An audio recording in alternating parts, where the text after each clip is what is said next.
नागपूरच्या पारडी पोलीस ठाणे हद्दीतील विनोबा भावे नगर परिसरात फिर्यादी रामदास गडपायले यांनी घराला कुलूप लावून अंत्यविधीसाठी बाहेर गेल्याचा फायदा घेत अज्ञात चोरट्यांनी घरफोडी केली। बेडरूम मधील कपाट फोडून सोन्या चांदीचे दागिने, मोबाईल आणि रोख रक्कम असा एकूण 61,700 रुपयांचा मुद्देमाल लंपास केला। या प्रकरणाचा समांतर तपास गुन्हे शाखा युनिट क्रमांक 5 कडून सुरू असताना पोलिसांनी 4 विधी संघर्ष बालकांना ताब्यात घेतले।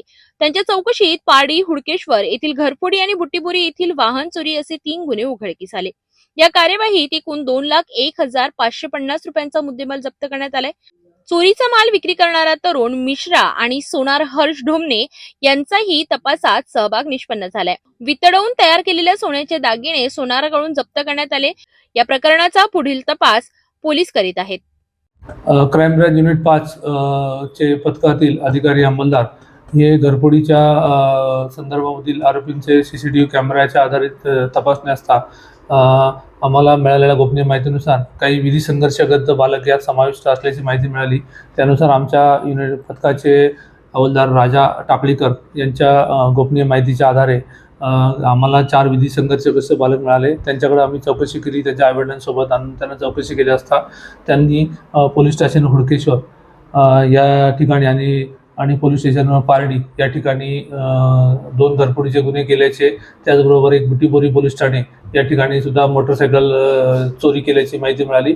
त्याच्याकडे कसून चौकशी केली असता यातील जो मुद्देमाल होता सोने चांदीचे दागिने हे त्यांनी एका मध्यस्थीच्या मार्फतीने एका सोनाराला विकले होते, त्याची माहिती मिळाली। त्यानुसार आम्ही यामध्ये हे 4 विधी संघर्षग्रस्त बालक, त्याचबरोबर जो मध्यस्थी करणारा माल विक्री करणारा व्यक्ती तरुण रामचंद्र मिश्रा राहणार हिंगणा वानाडोंगरी आणि ज्या सोनाराकडे हा माल त्यांनी चोरीचा माल घेऊन तो वितळून पुरावा नष्ट करण्याचा प्रयत्न केला होता असा योगेश प्रभाकर ढोमणे वय 52 वर्षे सोनार खुशी ज्वेलर्स, त्यानंतर त्याचा मुलगा हर्ष योगेश ढोमणे वय 24 वर्ष खुशी ज्वेलर्स राहणार नवनीत नगर पंचशील चौक पोलीस ठाणे वाडी अशा 3 आरोपींना आम्ही अटक कारवाई करून पोलीस ठाणे हुडकेश्वर यांच्या ताब्यात देण्यात आलेला आहे आणि 4 विधी संघर्षग्रस्त बालक यांच्यावर सुद्धा नियमानुसार कार्यवाही त्यांच्या पालकांच्या सहाय्याने करण्यात आलेली आहे।